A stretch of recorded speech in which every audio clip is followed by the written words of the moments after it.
Queers for Palestine, some would call it an oxymoron, have published an open letter calling for the UK's Eurovision entry, Ollie Alexander, to boycott the competition.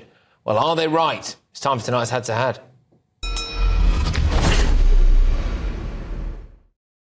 So, Queers for Palestine, yes, that's a real thing, are asking UK Representative Ollie Alexander to pull out of Eurovision. And they're not the only ones. Prominent left-wing and LGBT journalist Owen Jones has joined the campaign. Now, many of you may think that the UK should boycott Eurovision every year, as it's normally a national embarrassment. The United Kingdom gets from the public 0 points.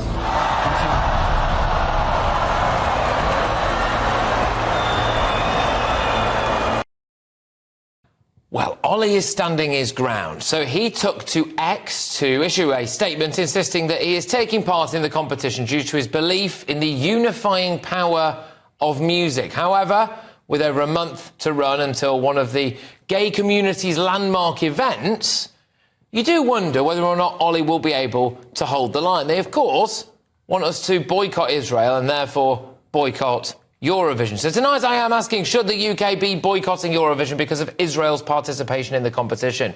Let me know your thoughts. GBViews at gbnews.com, at GBnews on Twitter. Go and vote in our poll. The results to follow shortly. But joining me now is political commentator Alex Armstrong and drag queen Amaya Nappa. Both of you, thank you very, very much. Tremendous to get you on the show. Amaya, I will start with you. Do you think that we should be boycotting Eurovision? Queers for Palestine want us to?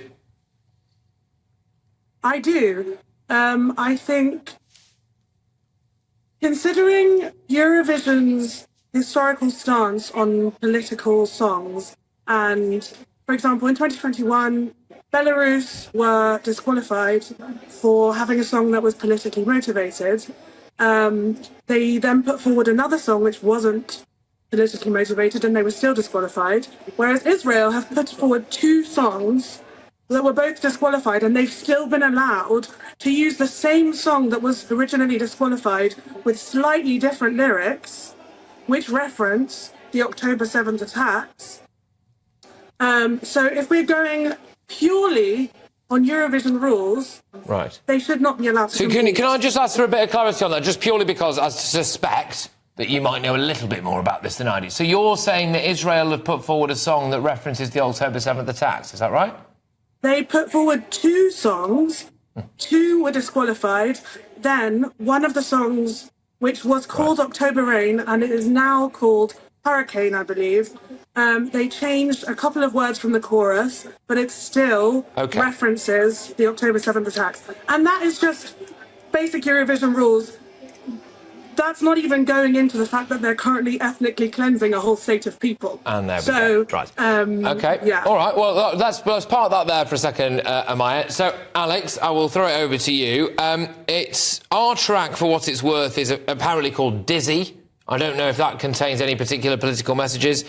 Should we be boycotting the Eurovision Song Contest because Queers for Palestine have asked us to do so? No, I mean, absolutely not. It's ridiculous. First of all, let's remember that Eurovision is a democracy. At the end of the day, people get to vote, and if they don't like Israel's song, then surely it won't get many votes. In fact, I hope they do, because they suffered a massive terrorist attack on their country, which is why this war started in the first place.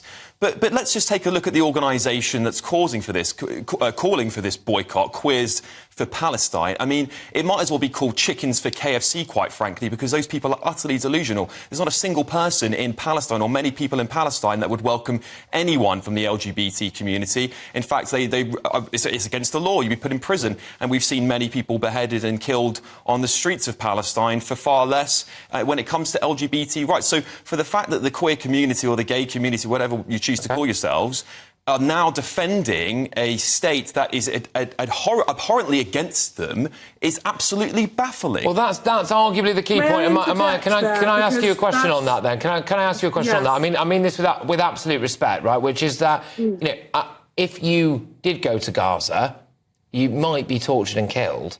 So there's a lot of misinformation in what you just said. If you were to go to Gaza, The law in Gaza regarding homosexuality is actually an antiquated law that has been held on from the British rule. So it was a British mandate, actually. It was not a Gazan citizen. That is You not know, a you do Gaza know, law. though, Amaya, that Hamas In the don't. West Bank, there are no don't laws like in the gay West people, Bank right? against homosexuality. And the misinformation that has been... Israel have been blackmailing queer Palestinians into becoming collaborators. Right. Now, you'll find that that is the reason why there is so much taboo around being queer in Palestine now. Yes, culturally speaking, homosexuality is not a part of the culture. But nowadays, the problem is that Israel have weaponized that. Right. No, they haven't. Look, And the people of Gaza have weaponised Yes, they it. have. There was a man killed just in 2022. His body was found by state authorities there, and he was Was that killed most Zuhair? likely due to his sexuality. name And the Zuhair? reality is that there is not a. He was not killed because he was a homosexual. He was killed because the Shin Bet had a videotape of him having sex with a man, and Right. they blackmailed him into collaborating with them. And when the Palestinian resistance found out, they beheaded him as a traitor, and it had nothing to do with him being homosexual. I would argue, Amaya, though, I mean, regardless of why they beheaded him, they beheaded a man, right? And maybe they might be worse than the Israelis? The Israelis have been committing atrocities since 1948.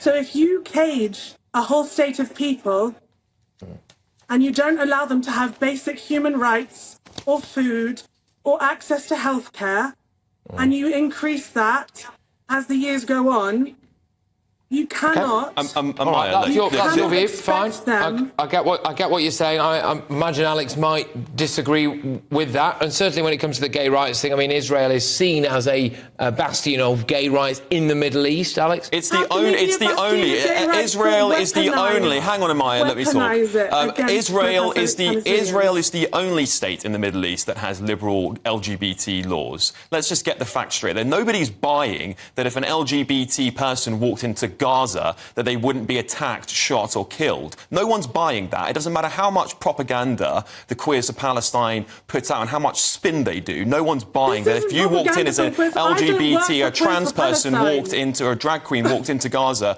you wouldn't last 5 minutes, quite frankly. So let's just be clear about that. If you go to Israel, you are protected. There are even police there to protect LGBT parts of the city from any extremists whatsoever. So there's a huge difference in the culture, in the norms, in the religious values that protect the people of those two different states as well. And let's just be honest, Israel is the only place, and you can just look at the facts. Israel is the only place in the Middle East that has good LGBT laws. It's the only place that you'd be able to go and be safe. According to Western propaganda. No, it's not. It's just a fact. It's just an absolute fact on their laws. Not a fact. It is a fact. Do some research. Not a fact. Go and read the laws of every state in the Middle East and tell me which one is the only one that has positive and attributing LGBT rights. And none of the others do. In fact, they suppress LGBT people. So the fact that you guys are calling to support a state